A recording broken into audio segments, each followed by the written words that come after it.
বন্ধুরা, যদি পৃথিবীর সবচেয়ে অদ্ভুত আর চমৎকার কোনো জায়গার নাম নিতে হয়, তবে নিঃসন্দেহে সেই নামটি হবে জাপান।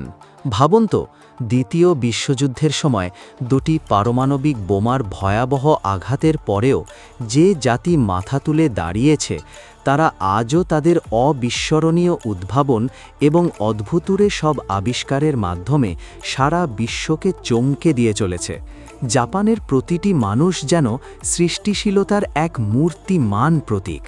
তাদের প্রতিটি কাজে থাকে নতুনত্বের ছোঁয়া, নতুন কোনো মাত্রা, এমন সব অবিশ্বাস্য আইডিয়া যা আগে কেউ কখনো ভাবেনি। এই জাপানে এমন কিছু অদ্ভুত জায়গা, চমকপ্রদ উৎসব এবং বিস্ময়কর আবিষ্কার রয়েছে যা সম্পর্কে জানলে আপনার চোখ কপালে উঠবে। প্রস্তুত থাকুন সেই সব রহস্যের পর্দা সরাতে। বর্তমানে ইয়েনের কম মূল্যের কারণে জাপানে ভ্রমণকারীর সংখ্যায় রেকর্ড বৃদ্ধি হয়েছে। ভ্রমণ পিপাসুরা এখন খুব সহজেই জাপানের আজব উৎসব, বিস্ময়কর আবিষ্কার এবং রহস্যময় জায়গাগুলি ঘুরে দেখে অপার আনন্দ উপভোগ করছেন। হ্যাঁ বন্ধুরা, এই ভিডিওতে আমরা জাপানের সেই সব আশ্চর্যজনক দিক সম্পর্কে বিস্তারিত জানব।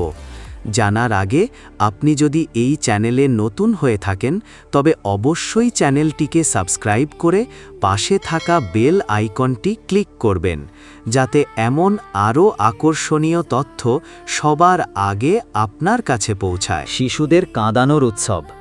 টোকিওর সেনসোজি মন্দিরে সুমো কুস্তিগিরেরা শিশুদের কোলে নিয়ে যান এবং তাদের কান্নার জন্য উৎসাহ দেন। ধারণা করা হয় শিশুদের জোরালো কান্না অশুভ শক্তিকে তাড়ায় এবং তাদের দ্রুত বৃদ্ধি নিশ্চিত করে। কানামারা মাতসুরি। এপ্রিল মাসে কাওয়াসাকিতে অনুষ্ঠিত এই উৎসবে বিশাল আকারের লিঙ্গাকৃতির প্রতিকৃতি নিয়ে শোভাযাত্রা হয়। এটি উর্বরতা, সহজ প্রসব এবং যৌন রোগ থেকে সুরক্ষার জন্য পালিত হয়। নগ্ন উৎসব। জাপানের ওকায়ামাতে এই উৎসবে হাজার হাজার পুরুষ শুধুমাত্র একটি ল্যাঙ্গোট পরে একসাথে জড়ো হন এবং পুরোহিতের ছুঁড়ে দেওয়া দুটি পবিত্র কাঠি লাকি স্টিক্স ধরার জন্য হুড়ুহুড়ি করেন, যা বছরে সৌভাগ্য নিয়ে আসে। অফিসে ঘুম। কাজ করতে করতে টেবিলে ঘুমিয়ে পড়েছেন, কি অবস্থা হবে ভাবুন তো। কিন্তু জাপানে এটা কোনো বিষয়ই না, বরং সেখানে কার্যক্ষেত্রে ঘুমিয়ে পড়াকে ধরা হয় অধিক পরিশ্রমের লক্ষণ হিসেবে।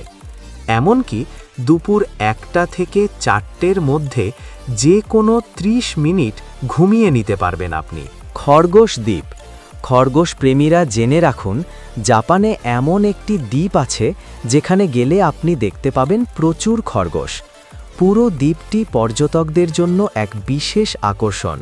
100টিরও বেশি খরগোশ সেখানে খুবই বন্ধুত্বপূর্ণ পরিবেশে বিচরণ করে বেড়াচ্ছে।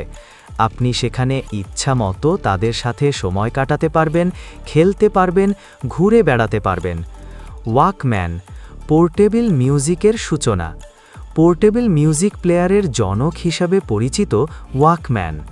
সোনি কর্পোরেশনের এই ক্ষুদ্র ডিভাইসটি 1979 সালে যখন প্রথম বাজারে আসে, তখন এটি বিশ্বজুড়ে এক সাংস্কৃতিক বিপ্লব ঘটায়। ওয়াকম্যানের মাধ্যমেই মানুষ প্রথম হাতে বহনযোগ্য ক্যাসেট প্লেয়ার এবং হালকা হেডফোনের সাহায্যে চলাচলের সময় ব্যক্তিগতভাবে উচ্চ মানের সঙ্গীত শোনার সুযোগ পায়। এটি শুধু একটি গ্যাজেট ছিল না, বরং এটি ছিল সেই সময়ের তরুণ প্রজন্মের স্বাধীনতা ও স্বতন্ত্র পরিচয়ের প্রতীক, যা আধুনিক পোর্টেবল অডিও ডিভাইসের ভিত্তি স্থাপন করেছিল। Digital toilet bathroom. পরিচ্ছন্নতার নতুন সংজ্ঞা। জাপানের পরিচ্ছন্নতা ও হাইজিনের প্রতি গভীর মনোযোগের সবচেয়ে বড় প্রতীক হল তাদের ডিজিটাল টয়লেট বাথরুম, যা সাধারণত ওয়াশলেট নামে পরিচিত। এটি শুধুমাত্র একটি টয়লেট নয়, বরং অত্যাধুনিক প্রযুক্তির সমাহার।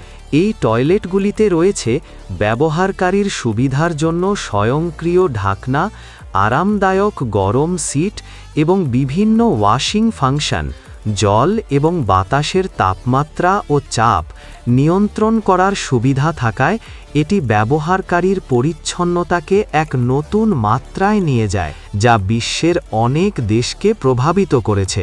রোবট চালিত হোটেল, ভবিষ্যতের আতিথেয়তা। জাপানের প্রযুক্তিগত অগ্রগতির এক জ্বলন্ত উদাহরণ হল রোবট চালিত হোটেল।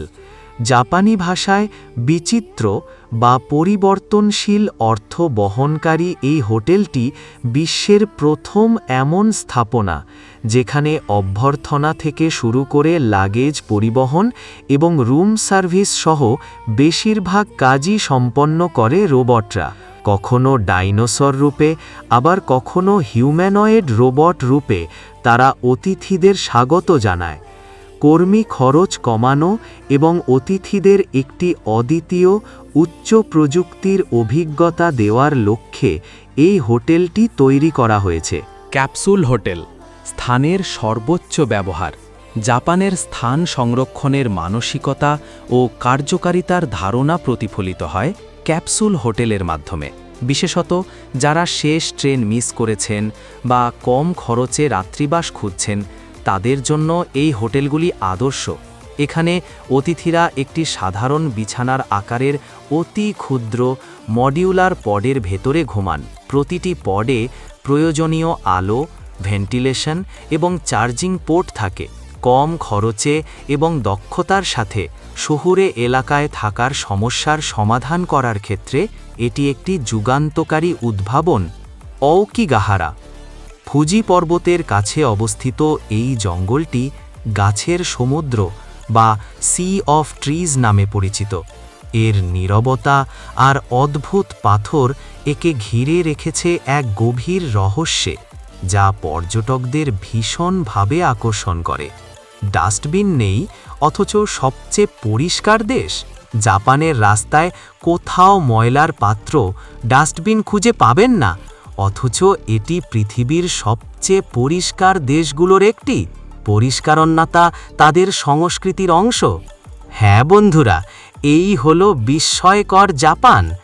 এই দেশের এমন আরও হাজারো অজানা তথ্য লুকিয়ে আছে। এই সব আজব আর চমৎকার জিনিস সম্পর্কে আরও জানতে যদি আপনার ভালো লেগে থাকে, তবে অবশ্যই চ্যানেলটিকে সাবস্ক্রাইব করে পাশে থাকা বেল আইকনটি ক্লিক করবেন।